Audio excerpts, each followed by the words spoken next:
एके दिवशी विमानातून प्रवास करत असताना मी विषय काढला.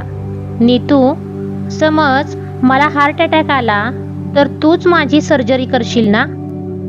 अर्थात. तुला काय ॲनेस्थेशिया द्यायचा त्याबद्दल सर्वांना नीट सांगून ठेव म्हणजे झालं. तुझ्या हुकुमाप्रमाणे ॲनेस्थेशिया दिल्यावर मला सर्जरी करायला काय कठीण.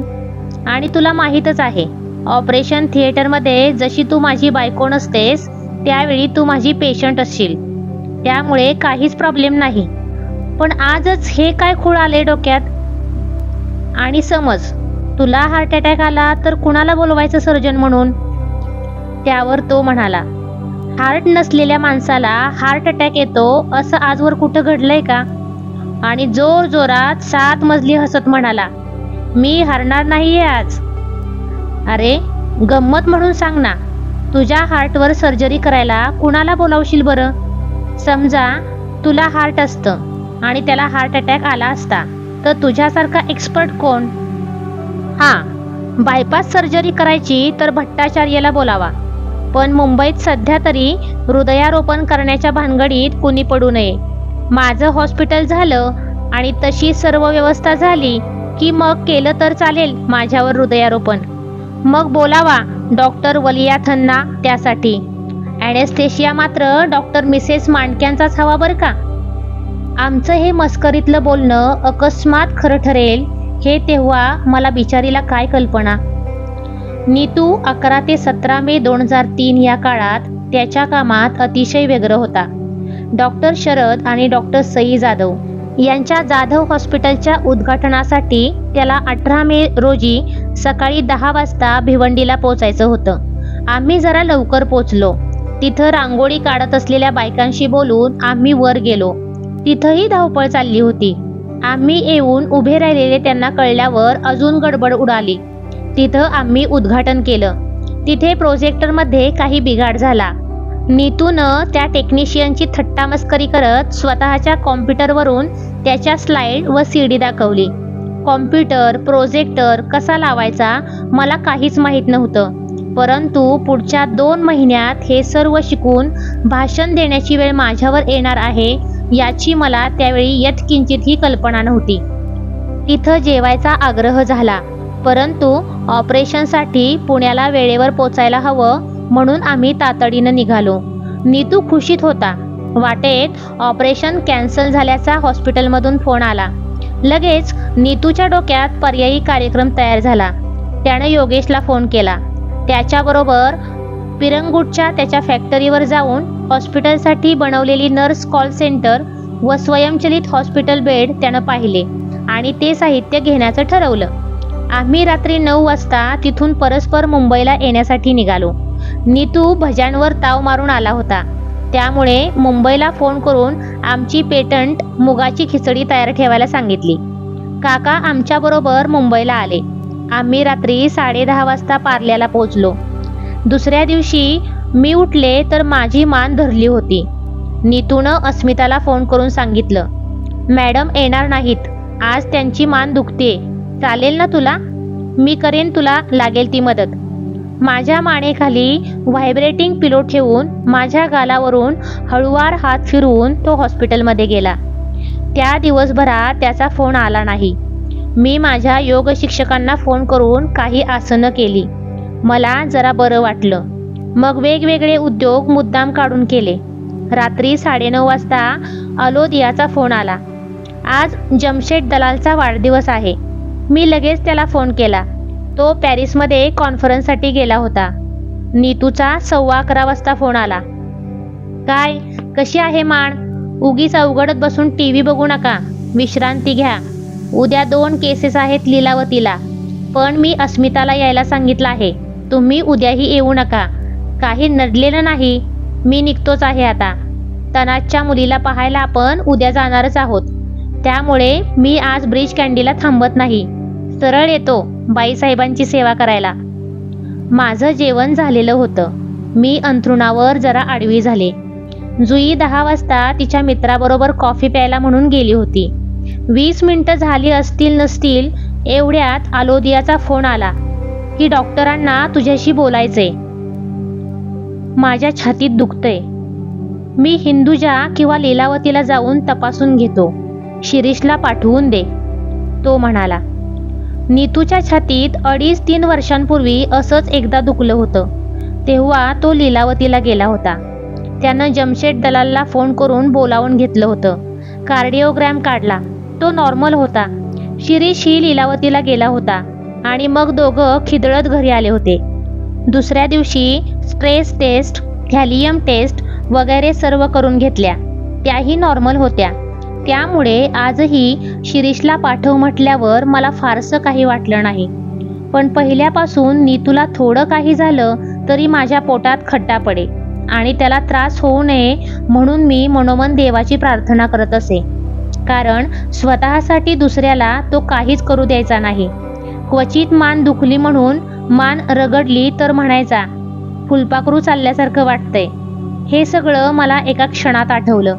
माणसाचं मन कसं असतं, क्षणात किती गोष्टी गर्दी करतात. मी शिरीषचा फोन फिरवला. फोन अंजूनं उचलला. तिच्याशी बोलताना मला कळलं की नीतूनं त्याला अलिबागला हॉस्पिटलसाठी टाईल्स पाहायला पाठवलं होतं. तो नुकताच तिथून परत आला आहे. त्याचं जेवण झालं आहे की नाही याची मी चौकशी केली. त्याच्याशी बोलताना आवाज जाणीवपूर्वक स्थिर ठेवत मी त्याला नीतूचा निरोप सांगितला. तो लगेच निघतो असं म्हणाला, परंतु स्वतःला सावरून निघायला त्याला काहीसा वेळ लागला. मला एरझारा घालण्याशिवाय काहीच करण्यासारखं नव्हतं. नीतूच्या बोलण्यावरून त्याला खूप बरं नसल्यासारखं वाटलं नाही.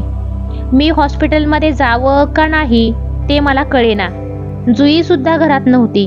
मी तिला फोन लावला. ती घरी परत यायला निघाली होती. गाणूंचं घर तिच्या वाटेवर होतं. तिला सांगितलं, तू शिरीषकडे जा आणि तो अजून निघाला नसेल तर त्याच्याबरोबर हॉस्पिटलमध्ये जा. परत एकदा मनात आलं की नीतूनं मला का नाही बोलावलं. आणखी 10 मिनिटं गेली असतील, 12 वाजले असतील आणि फोन आला. यावेळेस फोनवर अलोदिया होती.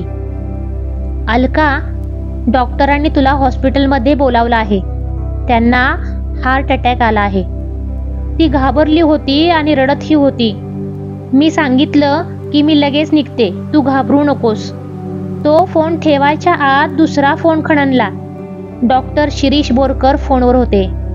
मॅडम, सकाळच्या पेशंटला ब्लिडिंग होते. आम्ही थिएटरमध्ये घेतो. सर आले का? नाही रे शिरीष, सरांना हार्ट अटॅक आला आहे. ते हिंदुजामध्ये पोचलेत. मॅडम, मग तुम्ही तिकडे जा. इकडची काळजी करू नका, आम्ही सगळं सांभाळू. आता मी घाबरले होते. मी जुईला फोन करून सांगितलं की तुम्ही परत या, मला तुमच्याबरोबर यायचं आहे. बिचारी जुई नुकतीच डॉक्टर झालेली. मी बऱ्याच वेळा आमच्या इमर्जन्सी केसेस तिला सांगत असे. शिवाय घरातल्या बऱ्याच जणांची ऑपरेशन्स, अनिल काकांची अँजिओप्लास्टी वगैरे बद्दल तिच्याशी बोलत असे. तरीही प्रत्यक्ष बाबाला हार्ट अटॅक आल्यावर काय वाटलं असेल तिला. आम्ही भरधाव वेगानं हिंदुजाकडे निघालो. जुई गाडी चालवत होती. शिरीष, अंजू पुरते घाबरलेले, गोंधळलेले. मीही थोडी बधीर. आमच्या टीममधल्या बाकीच्यांना फोन करून बोलावावं म्हटलं तर माझा मोबाईल घरी राहिला होता. घरी मी काकांना किंवा बाईला काहीच सांगितलं नव्हतं. नशिबानं नंबर आठवले तसं 1-2 फोन करून त्यांनाच इतरांना कळवायला सांगितलं. त्या क्षणी माझं डोकं काम करीनासं झालं. त्यानंतर बऱ्याच दिवसांनी या विषयावर अलोदियाशी बोलले तेव्हा ती म्हणाली, डॉक्टरांचं डोकं मात्र सुपरफास्ट चाललं होतं. त्या सबंध दिवसात नीतूनं 3 ऑपरेशन, शिवाय लीलावतीमध्ये बऱ्याच मीटिंग घेतल्या होत्या. त्याला ऑपरेशन करताना शिंक आली होती. तेव्हा तो चेष्टेनं म्हणाला होता, मला शतम जीव. असं कोणी म्हणत नाही. त्याच दिवशी असंही म्हणाला होता, लेकाच्यांनो, माझ्या खुर्चीवर बसायला तुम्ही धडपडत आहात, पण या खुर्चीला बरेच काटे आहेत बरं का. लांबलेल्या मीटिंगमुळे क्लिनिकला जायला उशीर झाला. त्यामुळे ज्योती आणि फराहा या दोघी सेक्रेटरींना घरी जायला उशीर झाला म्हणून त्यानं त्यांची माफी मागितली होती. माझा भाचा उमेश व्हाईट हॉलमध्ये त्याला भेटायला गेला होता. तेव्हा त्याला म्हणत होता की तुझ्या सिनेमाचं काम आता नक्की होणार बघ. शिवाय त्याला पोचवायला मुद्दाम खाली उतरला होता. डॉक्टर पवन कुमारच्या कॉफीच्या कपातून एक घोट कॉफी प्यायला होता. तो क्लिनिकमध्ये प्रसन्न आणि सुंदर मूडमध्ये होता. अलोदियाशी छान बोलला होता. क्लिनिकमधून निघताना नाशिकला अपर्णाशी फोनवर बोलला होता. त्यानं दिवसभरात केव्हा तरी मंदारलाही फोन केला होता. माझ्याशी तर थोड्याच वेळापूर्वी व्यवस्थित बोलला होता. गाडी चालवताना त्यानं पेशंटच्या बायकोशी फोनवर बोलून तिला दिलासा दिला होता. त्यानंतर मात्र काही क्षणातच तो जोरजोरात लांब श्वास घ्यायला लागला. अलोदिया नेहमीप्रमाणे शेजारी गाडीत बसली होती. तिला वाटलं तो प्राणायाम करत आहे, त्यामुळे तीही लांब श्वास घ्यायला लागली. आणखी थोड्या वेळानं तो स्वतःची नाडी तपासायला लागला. अलोदिया म्हणाली, मी पाहते तुमची नाडी, मलाही पाहता येते. तिला वाटलं नीतू काहीतरी गंमत करतोय, पण तिला नाडी लागेना. नीतूनं खिशातून फोन काढला आणि काही न बोलता अलोदियाकडे दिला आणि घरी फोन लावायला सांगितला. फोनवर माझ्याशी बोलतानाच तिला प्रथम कळलं की नीतूच्या छातीत दुखत आहे. आतापर्यंत त्या बिचारीच्या काहीच लक्षात आलं नव्हतं. नीतूनं खिशातून गोळी काढली आणि ती तिला अर्धी करून द्यायला सांगितली. अलोदिया तो सांगेल ते यंत्रवत करत होती. गाडी शिवाजी पार्कपर्यंत पोचली. नीतूचा चेहरा निर्विकार होता. तो गाडी मात्र एकदम हळू चालवत होता, जेमतेम 10चं स्पीड असेल. गाडी सावकाश वळवून हिंदुजाच्या कॅज्युअल्टी विभागाबाहेर अचूक उभी करून नीतू गाडीतून उतरला. अलोदिया म्हणाली, थांबा, मी वॉर्ड बॉयला बोलवते. काही न बोलता नीतू सावकाश पुढे चालत राहिला. त्याचा तोल जाईल की काय असं तिला वाटलं. ती पटकन पुढे झाली. नीतू आत जाऊन मेडिकल ऑफिसरच्या खांद्यावर हात ठेवून म्हणाला, मी डॉक्टर मांडके आहे. मला जोरात हार्ट अटॅक येत आहे. पटापट सर्व हालचाली करा. असं म्हणून तो कॉटवर आडवा झाला. त्यानं घड्याळ, पाकीट, किल्ल्या भेदरलेल्या अलोदियाकडे दिल्या. तो तिला म्हणाला, अलकाला यायला सांग. नवनीत कुमार, नंदकुमार यांना फोन करून बोलाव. मॅथ्यूजलाही फोन लाव. मेडिकल ऑफिसरच्या हातून कार्डिओग्रॅमचा एक स्टिकर खाली पडलेला पाहून म्हणाला, अरे बेंधळेपणा करू नका, ही इमर्जन्सी आहे. पटापट करा सगळं. मला मॉर्फिन व स्ट्रेप्टोकायनेस द्या. 2-3 व्हिनस लाईन्स सुरू करा. इंटेन्सिव्ह केअरमध्ये हलवा. माझ्या हृदयाला सपोर्ट लावण्याची तयारी ठेवा. मला श्वास घ्यायला त्रास होणार आहे. रेस्पिरेटर तयार ठेवा. अलोदियानं सगळ्यांना फोन केले. मॅथ्यू चेन्नईमध्ये होता, लगेच पोचू शकणार नव्हता. डॉक्टर नंदकुमार व नवनीत कुमार पोचले. सर्व इलाज तत्परतेने सुरू झाले. ICUमध्ये बेड तयार झाला. नीतूला तिथं हलवलं गेलं. लिफ्टमध्ये नीतू म्हणाला, माझ्या सेक्रेटरीला एकटं सोडू नका. ती घाबरली. कार्डियाक कॅथेटरायझेशन रूम तयार ठेवा. केविनला बोलावा. तिथं काम करणाऱ्या नर्स व इतर स्टाफ यांना बोलावून घ्या. एकीकडे लांब श्वास घेत नीतू भराभर पण संथपणे, एक्साइट न होता सूचना देत होता. ICUमध्ये पोचल्यावर त्याचं सूचना देणं बंद झालं. मी व जुई तिथं 15 मिनिटात पोचलो. खरं तर मी बधीर झाले होते. हिंदुजाच्या दारात शिरून मी नीतूच्या बेडपर्यंत कशी पोचले ते माझं मला कळलं नाही आणि आठवतही नाही.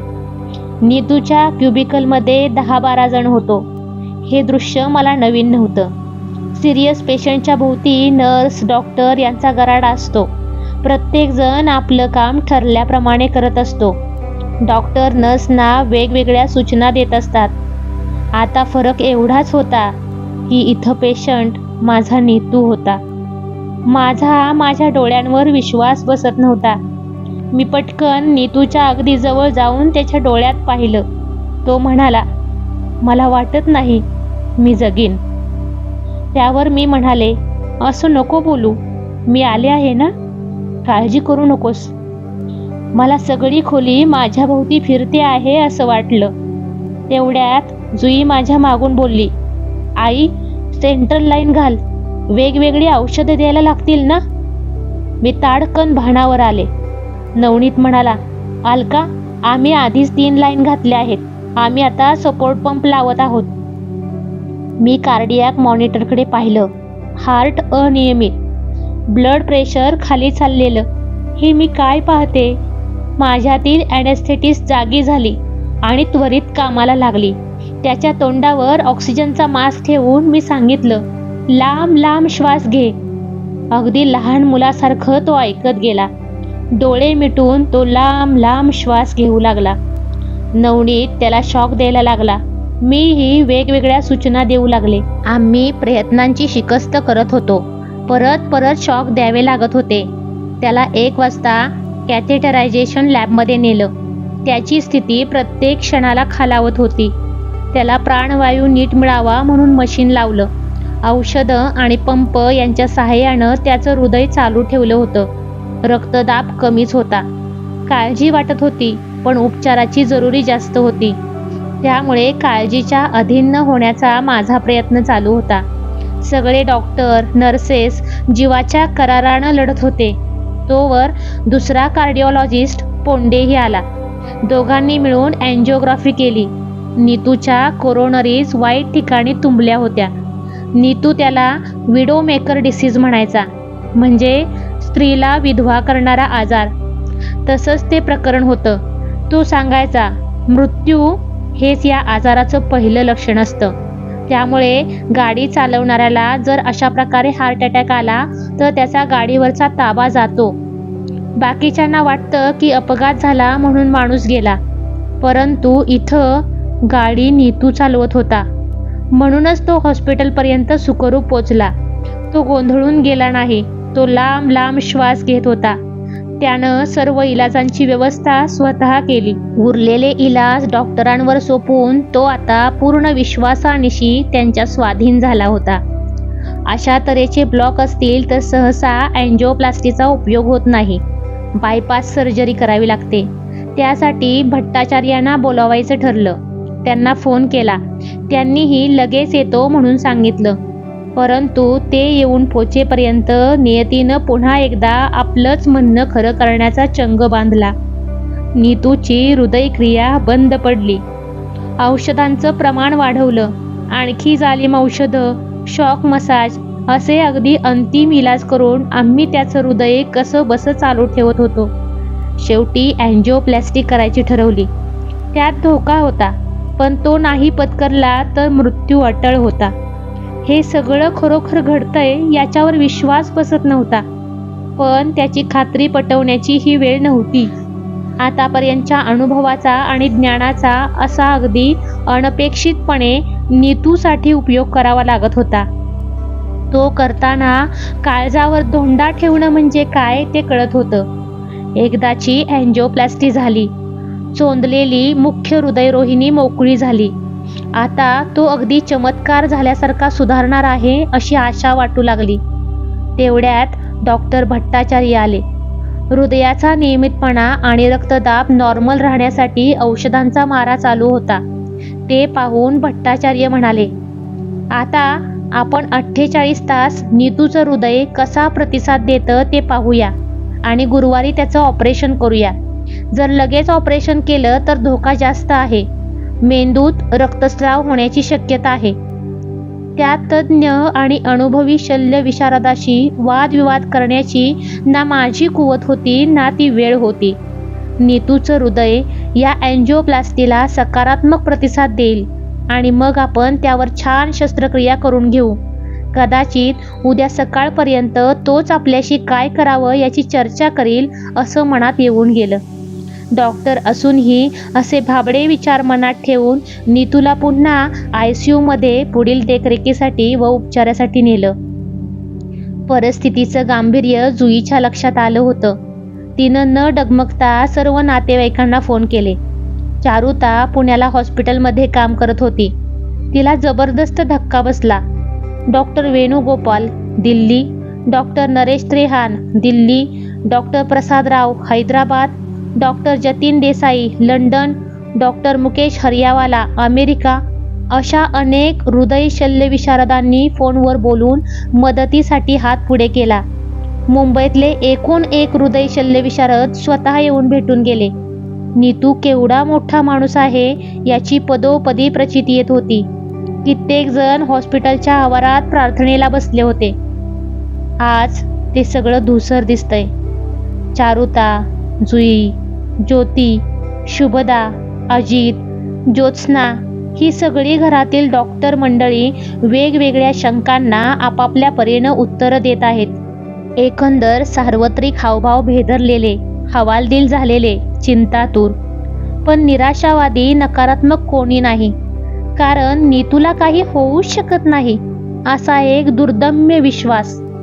तो मात्र या सगळ्या पलीकडे पोचलेला. करा आता काय करताय ते, मी सर्वस्वी तुमच्या हातात आहे या भूमिकेत. इथंच काहीतरी मोठा घोटाळा आहे हे जाणवत होतं. मन भिरभिरत होतं. मध्येच कोणीतरी म्हणालं की हल्ली ते सारखे सॉर्बिट्रेटच्या गोळ्या घ्यायचे. केवढं प्रेशर होतं त्यांच्यावर. हे ऐकलं आणि माझ्या कानांवर विश्वास बसेना. मी हे काय ऐकते आहे? मध्ये मी 2दा इंग्लंडला गेले होते, पण गेला संपूर्ण महिना आम्ही बरोबर होतो की. हॉस्पिटलचं काम पुढे सरकत नव्हतं हे खरं आहे, पण तो खचलेला टेन्शनमध्ये कधीच दिसला नाही. वेगवेगळे प्रस्ताव विचारात घेत होता. तो सॉर्बिट्रेटच्या गोळ्या स्वतःबरोबर बाळगत असे आणि आम्हा सर्वांना जवळ ठेवायला सांगत असे. त्यालाही आता कित्येक वर्ष लोटली होती. किंचित ही शंका आली तरी सर्व तपासण्या करून घ्याव्यात व योग्य ते इलाज करावेत हे सर्वांना सांगणारा तो स्वतःच्या प्रकृतीकडे दुर्लक्ष करणं शक्य नव्हतं. त्यानं पाठदुखीसाठी MRI करून सल्ला घेतला होता. नाकासाठी त्वरित ऑपरेशन करून घेतलं होतं. अशा नीतूला हृदयविकाराची शंका असेल म्हणून छातीत दुखलं की सॉर्बिट्रेटच्या गोळ्या घेऊन तो तपासण्या पुढे ढकलत असेल हे केवळ अशक्य होतं. हे सर्व काही सर्वांना ओरडून सांगावंसं मला वाटत होतं. उभ्या आयुष्यात त्याला कधी मोठं आजारपण आलं नाही. तब्येत बरी नाही म्हणून कधी घरी बसायची वेळ आली नाही. कधी कधी सर्दी किंवा जुलाबानं तो हैराण झालेला असायचा. मला वाटायचं की आता 8-10 तास तो सर्जरीसाठी कसा काय उभा राहणार. पण अशी शंका सुद्धा त्याच्या मनात यायची नाही. त्याच्या तब्येतीसाठी सर्जरी रद्द करायला लागली असं कधी झालंच नाही. जिद्द आणि चिवटपणा यांचा स्रोत त्याच्या रक्तातून अखंडपणे वाहत राहिला. हे खरं होतं की तो झपाटल्यासारखं काम करी, पण त्यात त्याला आनंद होता. जन्मभर तो असाच तर काम करत आला होता. किंबहुना त्याला विश्रांती सोसली नसती आणि टेन्शन कसलं. त्याचे थट्टा विनोद अगदी कालपर्यंत तसेच उत्स्फूर्त आणि सहजपणे होत होते. मला 100% खात्री आहे की त्यानं स्वतःकडे दुर्लक्ष केलेलं नाही आणि म्हणूनच अँजिओग्राफीमध्येही स्पष्ट झालं आहे की त्याला लेफ्ट मेन डिसीज म्हणजे असाच केव्हाही अचानक उपटणारा आणि तात्काळ मृत्यू येऊ शकणारा डिसीज झाला आहे. मग हा उहापोह कशासाठी हे मला आता सगळ्यांना सांगायला हवं. वर्तमानपत्रात उलटसुलट बातम्या येऊ नयेत म्हणून एकसूत्री बातम्या देण्याचं स्थान, फोन नंबर आणि व्यक्ती ठरवले. तज्ज्ञांशी चर्चा करून योग्य इलाज ठरवण्याचेही काम ICUतल्या डॉक्टरांच्या बरोबरीने मी करत होते. असा विचार करत असताना देश विदेशच्या लोकांचे फोन यायला लागले. बातमी वाऱ्यासारखी पसरली होती. बरेच कार्डिओलॉजिस्ट पॅरिसमध्ये असल्यामुळे तिथंही एकत्रित चर्चा झाली. तेथूनही वेगवेगळ्या सूचना येत होत्या. प्रख्यात कार्डिओलॉजिस्ट अश्विन मेहताही येऊन माझ्याशी बोलून गेले. भारतातील अव्वल दर्जाचे कार्डिओलॉजिस्ट एकत्र येऊन त्याच्यावरील उपचाराबाबत आमच्याशी संपर्क ठेवून होते. नीतूला एअर ॲम्ब्युलन्समधून परदेशी हलवावं का यावरही अनेकांशी विचारविनिमय चालू होता. नीतूला वाचवण्यासाठी हिंदुजानं सर्व प्रकारची मदत करण्यासाठी हात पुढे केला होता. जगातल्या कानाकोपऱ्यातून कुठूनही काही मशिनरी किंवा तज्ज्ञ डॉक्टर आणायचा झाल्यास त्यासाठी त्यांची तयारी होती. परंतु दैवच साथ देत नव्हतं. त्यामुळे या मानवी प्रयत्नांना आपसूक मर्यादा पडत होती. हृदयरोगावरील ज्या न सुटणाऱ्या कोड्यांचं तो त्याच्या भाषणात वर्णन करत असे, त्यातील बऱ्याच चटका लावून जाणाऱ्या किंवा विधात्यापुढे नतमस्तक करायला लावणाऱ्या अनाकलनीय गोष्टी मृत्यूसमयी त्याच्या हृदयात एकवटल्या. त्याचा प्रारब्धावर विश्वास होता. 10 तज्ज्ञ कुशल डॉक्टरांच्या उपस्थितीत यम एखाद्या रुग्णाला का उचलतो हे कोडं सोडवायचा प्रयत्न आपण करत राहावं, पण ते सुटेल असं नाही. अशी काही बाह्य शक्ती कार्यरत असते हे आपल्याला मानावंच लागेल. मी ऑपरेशन करायला उभा राहिलो की मला कित्येक वेळा जाणीव होते की कुठली तरी अज्ञात शक्ती माझ्या बोटातून वावरत आहे. करोनरी डिसीज हा असा विलक्षण आहे की तो केव्हा कोणाला पकडेल याची शाश्वती नाही. त्यातलाच एक डाव्या मुख्य हृदयरोहिणीमध्ये निर्माण झालेला स्त्रीला विधवा करणारा अडथळा. त्याचं प्रथम लक्षण मृत्यू हे असू शकतं. अशी त्याची विधानं त्यानंच खरी करून दाखवली. योग्य वेळी योग्य डॉक्टर मिळणं यासाठी भाग्य लागतं. कोणाला हा रोग होणार हे सांगता येत नाही. आपण फक्त ज्याला अटॅक येण्याची शक्यता असते त्याला तो लवकर आणि जोरात येणार नाही यासाठी पथ्य पाळायची.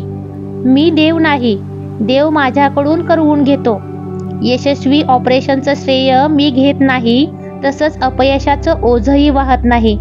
आपल्यामध्ये असलेल्या कौशल्याचा आणि ज्ञानाचा पुरेपूर उपयोग केल्यानंतर आणि चांगल्या निकालासाठी पुरेपूर प्रयत्न आणि काळजी घेतल्यानंतर जो काही निकाल लागेल तो हसत पचवायला हेच आपल्या हाती आहे. ही त्याची शिकवण होती. ती त्याच्या बाबतीत खरी ठरेल याची मला काय कल्पना. मंदारच्या आठवणीनं माझा जीव कासावीस होत होता. त्याची परीक्षा चालली होती. तो तिकडे एकटा होता. ही बातमी त्याच्यापर्यंत पोचली तर काय वाटेल त्याला. आम्ही त्याला काहीच कळवलं नव्हतं, परंतु त्याच्या एका मित्रानं त्याच्याशी इंटरनेटवरून संपर्क साधला. मंदारच्या प्रश्नांना मी मोघम उत्तरं देत होते. मंगळवार, बुधवार आणि गुरुवार एक एक दिवस एकेका युगासारखा वाटत होता. किती फोन, किती चेहरे, किती चर्चा आणि नीतूवर चालू असलेले वेगवेगळे उपचारही. सगळ्यांच्या पुढे प्रश्नचिन्ह मात्र कायम होतं. दिवसागणिक आमचे सर्व प्रयत्न थकून त्याची प्रकृती खालावत होती. मी जी हॉस्पिटलमध्ये आली होती ती परतलेच नव्हते.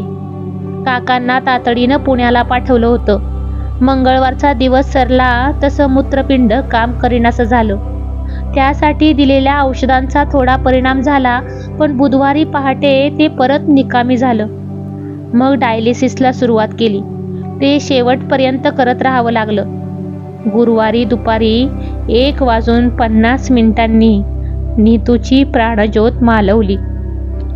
सकाळी मंदारला फोन करून कळवलं की तू ताबडतोब निघ.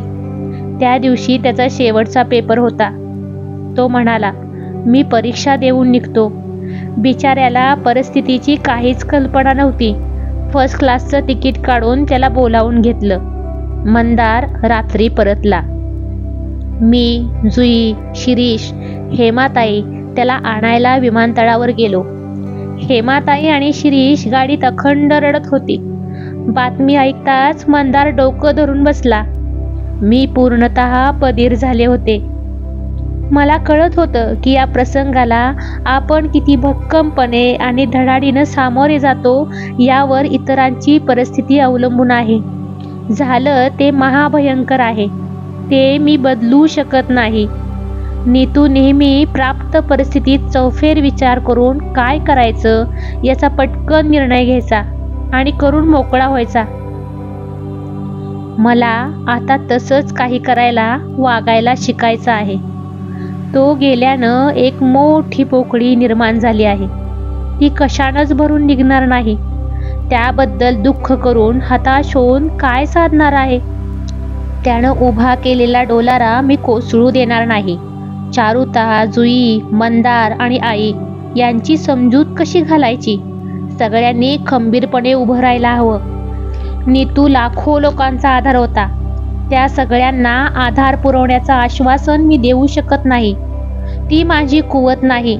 पण तरीही मी असं हळवं दुबळं होऊन चालणार नाही. तो कधी कधी मला समजावायचा, तुझ्यात खूप ताकद आहे. प्रत्येकात तशी असते. ती सर्व एकवटण्याची, त्या सुप्त शक्तीला जागं करण्याची ही वेळ आहे. मी स्वतःला पुन्हा पुन्हा समजावत राहिले. आता ह्या हॉस्पिटलचं काय होईल? आमच्याकडे कोण पाहील? या सगळ्या शंकांना सकारात्मक उत्तर शोधणं आणि सर्वांना आशेचा किरण दाखवणं, माझ्याबद्दल विश्वास निर्माण होईल असं वागणं हे माझं कर्तव्य होतं. माझ्याशी बोलायला कुणालाच संकोच वाटता कामा नये. कित्येकांना माहीतही नसेल की मी डॉक्टर आहे. माझा नीतूशी गेल्या 35 वर्षांचा सहवास आहे. मी हॉस्पिटलशी जोडलेली आहे. त्यातल्या बऱ्याच घडामोडींची मला कल्पना आहे हे सगळ्यांना कळायला हवं. कालपर्यंत मी हॉस्पिटलची विश्वस्त होती. आज अध्यक्ष झाली आहे. या नव्या जबाबदारीच्या जाणीवेनं मी उठून कामाला लागली. मला कितीतरी निर्णय घ्यायला हवे होते. आधार द्यायला अनेक जण होते, पण निर्णय माझे मला घ्यायला हवे होते. दुसऱ्या दिवशी आदरांजली सभा घ्यायचं ठरलं. अण्णा, माझा मोठा भाऊ म्हणाला, नीतू परिपूर्णतेचा चाहता होता. ही सभा अशीच उत्तम व्हायला हवी. मग मी, मुलं, शिरीष, मोहिदेकर, उमेश, संजीव, योगेश, अण्णा यांची घरातच अनौपचारिक सभा भरली. सलग 3-4 तास बसून आम्ही सर्व आखणी केली. कुणी किती वेळ बोलायचं, काय बोलायचं, लोकांना स्थळ काळ समजण्यासाठी वृत्तपत्रात कशी बातमी यायला पाहिजे, या सगळ्याची आखणी केली. मला पहाटे 3-3:30लाच जाग आली. हॉस्पिटलविषयी, कामाविषयी जे जे काही सुचत राहिलं त्याची नोंद मी वहीत करत राहिले. लिहिता लिहिता हात थबकला. अवघड ऑपरेशन केल्यानंतर कुणाचा जीव वाचवला की नीतू म्हणायचा, या सर्वाला मी निमित्त मात्र आहे. सर्व करवून घेतो तो परमेश्वर. आता सुद्धा हॉस्पिटलची इमारत उभी राहिलेली पाहून त्यात जीव न गुंतवता तो निघून गेला. जाताना त्याच्या मनात कदाचित येऊन गेलं असेल, हॉस्पिटलच्या कल्पनेला मी निमित्त मात्र होतो. मी माझं काम केलं. वास्तू उभी राहिली. पुढचं सांभाळायला अलका आणि मुलं समर्थ आहेत. आतापर्यंतच्या आयुष्यात अनेक वेळा यक्ष प्रश्न सामोरे आले होते. आले तसे सुटलेही होते. काही अनुत्तरित राहिले होते. अशा वेळी त्याचं म्हणणं असायचं की या लोकांकडून माझं काम होणं नाही. त्यांच्या नशिबात हे श्रेय नाही. आपल्याला मात्र ते मिळणार आहे. या ना त्या ठिकाणी. आता नाही तर पुढे. पण पुढे म्हणजे किती पुढे? आपल्या डोळ्यांपुढे की आपल्या माघारी? हा विचार त्यानं बहुधा कधी केला नाही. आपली शक्ती, बुद्धी आणि निष्ठा पणाला लावून तो आयुष्य जगत राहिला. कोंडीत पकडणारी समस्या किंवा कसोटीचा क्षण भिंत बनून समोर उभा ठाकला तरी त्याला माहीत असायचं की एक ना एक दिवस समस्या सुटणार आहे आणि ती सोडवताना आपणही बळकट होत जाणार आहोत. या त्याच्या श्रद्धेमुळे तो अंतर्यामी शांत असायचा. तो बरोबर असताना असाध्य असं काही असतं हे मला कधी जाणवलं नाही. प्रत्येक क्षण भरभरून जगायची हिंमत असलेल्या या माणसाला एवढा ताण जाणवत असेल असंही जाणवलं नाही. गेल्या 2 वर्षात आमच्याकडचे पैसे संपायला लागले. बाहेरून अपेक्षित तेवढी मदत येईना. तेव्हा या सगळ्याचा त्रास त्याला झालाच असणार. पण त्यामुळे दिवसच्या दिवस त्याचा मूड गेला आहे असं मला कधी जाणवलं नाही. त्याला टेन्शन आलं तरी ते क्षणिक असायचं. ते तेवढ्यापुरतं टिकायचं. या माणसाच्या आयुष्यात अशक्य या शब्दाला स्थान नव्हतं. कधी कधी नातेवाईक, मित्रमंडळी मला सांगायची की त्याला ब्रेक लाव. पण त्याला असं काही सांगणं मला शक्य नसायचं आणि तसं सांगणं आवश्यक आहे असंही वाटायचं नाही. देवावर त्याची इतकी अढळ श्रद्धा होती आणि देव त्याच्या पाठीशी आहे हा भाबडेपणा माझ्या मनातही इतक्या खोलवर रुजला होता की त्याच्याबाबत मीही तो एक दैवी चमत्कार आहे असा विचार करायला लागली होती का? त्याच्या मोठेपणात गुंतून पडल्यामुळे तो माणूस आहे हेच मी विसरली होती का? हृदयामध्ये जन्मजात दोष असलेला पेशंट समोर आला की नीतू म्हणायचा की ही देवाची चूक आहे. तो एक दैवजात अपघात असतो. आपण माणसं आपल्या परीनं ती चूक दुरुस्त करत असतो. नीतूचा मृत्यू ही सुद्धा नियतीची अशी चूक होती का? हाही एक अपघात समजायचा. नीतूचा मृत्यू ही एक दैवगती आहे असं समजून गप्प बसायचं.